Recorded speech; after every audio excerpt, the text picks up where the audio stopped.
2013, the St. Gallen Symposium celebrated its 25th anniversary of the St. Gallen Wings of Excellence Award essay competition.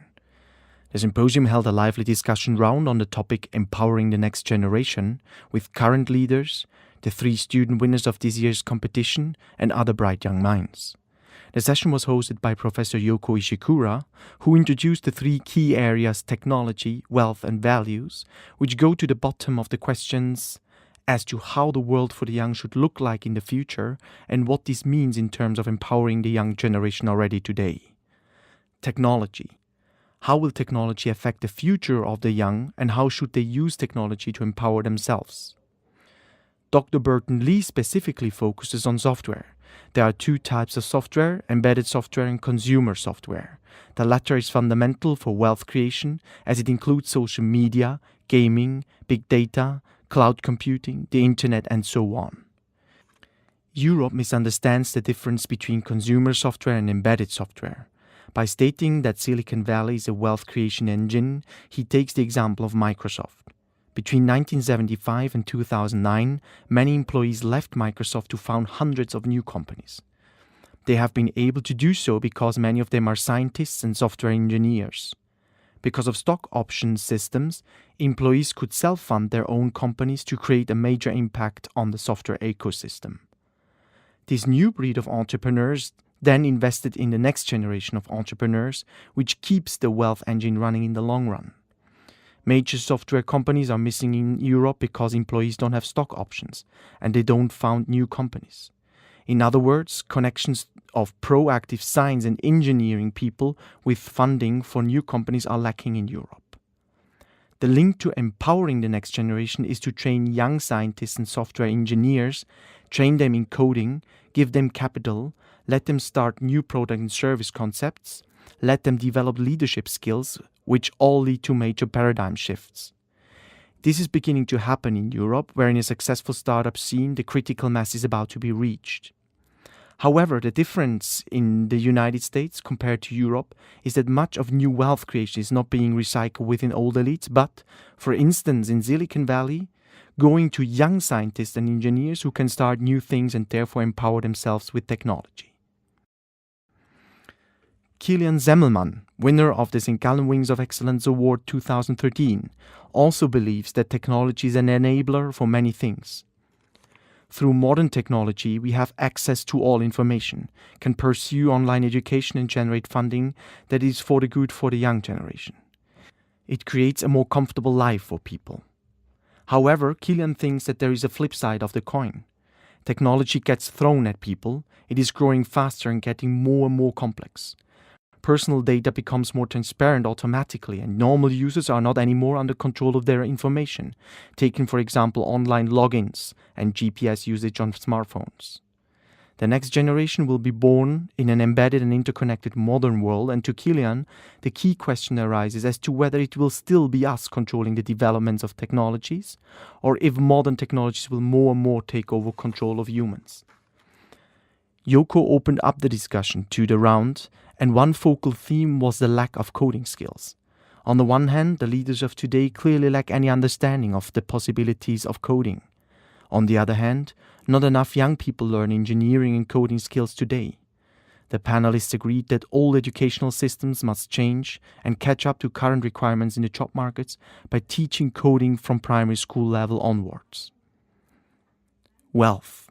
How should the young generation address wealth and wealth creation? Chandran Nair takes the points discussed around technology and fundamentally questions the hype around social media and modern technology. As to him, the skills needed to feed 7 billion people is much more substantial.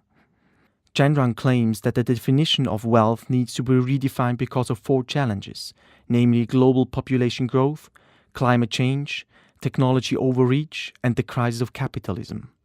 The definition of prosperity and the attitude towards consumption must change fundamentally because the law of physics, thermodynamics, entropy and biology tell that the world will not be able to carry the burden caused by current economic models. By redefining prosperity, the rights to define the rules must change from Western narratives such as the individual is king, free markets co-joined with capitalism will serve us all, and technology is the panacea for all our ills. More equitable society are necessary because Gendron stresses the point that for future peak of 12 to 15 billion people to come, we simply cannot have it all. Taking the discussion a step further, Radoslav Dragov, runner-up of this year's competition, focuses on today's approach towards wealth creation. He claims that the current concept is wrong, as important measures such as the impact on climate change and the depletion of resources contribute to growth in the current GDP model. Short-term sacrifices are required for the long run, but they are not going to happen because of the strong lobbies of global conglomerates. In addition, emerging economies are not going to change the growth model because millions of people are lifted out of poverty every year. So why should they change? Another reason is because humans are not capable of relating to future pains and therefore are not willing to sacrifice their present in favor of the future. The debate among all panelists about the role of technology in creating wealth turns out to be controversial.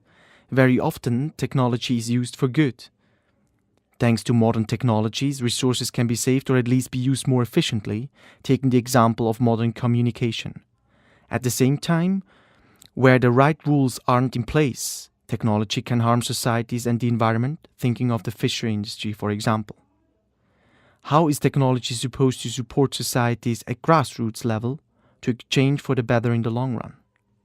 Values. How should values in today's and tomorrow's world look like with regards to the empowerment of the next generation? Professor Thomas Poggi doubts that there has been much moral progress in the last 200 years. He measures this with the high level of poverty still present in today's world. The bottom half of human population earns 3% of global house income. Avoidability of poverty and the persistence of it at the same time shows that there has not been much moral progress in recent decades, and the fact that the bottom 25% of the world's population live in a life-threatening poverty state makes the situation even more severe. The world is facing two more major challenges, namely climate change, with potentially catastrophic outcomes for the next generations, and security against dangerous technologies such as weapons of mass destruction. Humans are perfectly equipped to handle poverty, climate change and dangerous technologies, but have not found ways to manage it.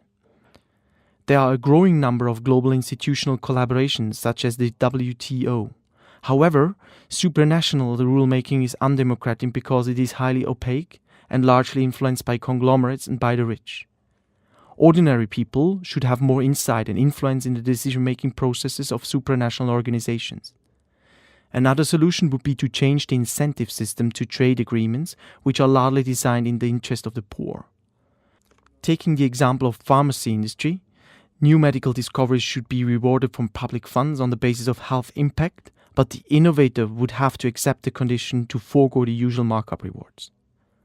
Brie Romuald, third prize winner of the St. Gallen Wings of Excellence Award 2013, shifts the discussion back to values of the young generation.